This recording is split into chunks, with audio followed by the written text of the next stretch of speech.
मेरा दिल बहुत दुखता है जब इस तरह के मैसेज आते हैं कि सर आप तो मुसलमान लगते ही नहीं, आप तो अच्छे इंसान हो, यानी मुसलमान अच्छे नहीं होते, ये लोगों के दिमाग में डाल दिया गया है। लोग अच्छे हैं, भोले हैं, लेकिन ये चीप मीडिया दिन रात हिंदू मुस्लिम करता रहेगा तो लोगों के दिलों में नफरतें आएंगी। बॉलीवुड की रोटियां भी हिंदू मुस्लिम करके नफरतों पे सेकी जाएंगी तो लोगों के दिलों में नफरतें तो आएंगी। पूरी दुनिया इस्लाम के पीछे क्यों पड़ी है? इस्लाम कहता है कि जुए के अड्डे बंद करो। जुए के अड्डे अगर बंद हो जाएंगे तो अरबों खरबों का नुकसान होगा। इस्लाम कहता है शराब की फैक्ट्रियां बंद करो। अब शराब बंद हो जाएगी, लोगों का तो फायदा होगा, लेकिन अमीरों का अरबों खरबों का नुकसान हो जाएगा, उसका क्या होगा? इस्लाम बेहयाई को मना करता है, लेकिन अगर एडल्ट इंडस्ट्री बंद हो जाएगी तो इतनी सारी अरबों खरबों की जो कमाई आती है वो कहां से आएगी? इस्लाम ब्याज को, इंटरेस्ट को मना करता है, जिससे अमीर और ज्यादा अमीर होता है और गरीब और ज्यादा गरीब हो जाता है। ब्याज बंद हो जाएगा तो अमीर फिर और ज्यादा अमीर कैसे होगा? जरा सोचिए, जुआ खेलकर कौन अमीर हुआ है? शराब पीकर कितने घर बर्बाद हो गए? ब्याज गरीब को और ज्यादा गरीब कर देता है और अडल्ट इंडस्ट्रीज जवानी को खा जाती है। अब इस सब को दुनिया के बड़े लोग, अमीर लोग कंट्रोल करते हैं। वो नहीं चाहते कि ये सब बंद हो, इसलिए इस्लाम के पीछे पड़े हैं। वरना जो मैं बोलता हूँ, जो कहता हूँ, जो करता हूँ, मेरी रहम दिली मैंने सब इस्लाम से सीखा है। इस्लाम कहता है कि दूसरों पर रहम करो।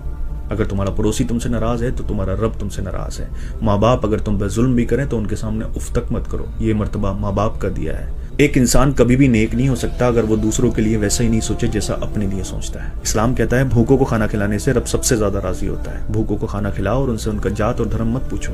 इस्लाम ने औरत की इतनी इज्जत बताई है कि अगर सामने आए तो अपनी पलकों को झुका लो। इस्लाम कहता है ज्यादा फालतू पानी ना बहाओ। अब जो पानी बहाने को मना करता है वो किसी बेगुनाह के खून की इजाजत कैसे दे सकता है?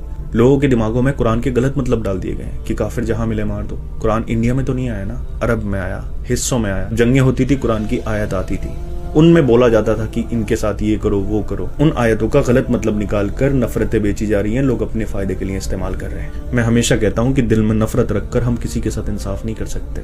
दिल से नफरत को निकालिए, उसके बाद सच्चाई को जानिए। कोई ये क्यों नहीं बताता कि कुरान में रहमत का जिक्र कितनी बार आया है? ऐसे लोग भी दुनिया में आए जो अपने आप को खुदा कहलवाते थे, खुदा मानते थे, लेकिन जाना उनको भी पड़ा। अमर कोई नहीं है, सबको जाना है। जो जालिम नफरतें फैला रहे हैं, झूठ फैला रहे हैं, लोगों को आपस में लड़वा रहे हैं, मरना उनको भी है और हिसाब उनको भी देना है। लोग गलत करते हैं तो वो लोग गलत है, इस्लाम गलत नहीं है।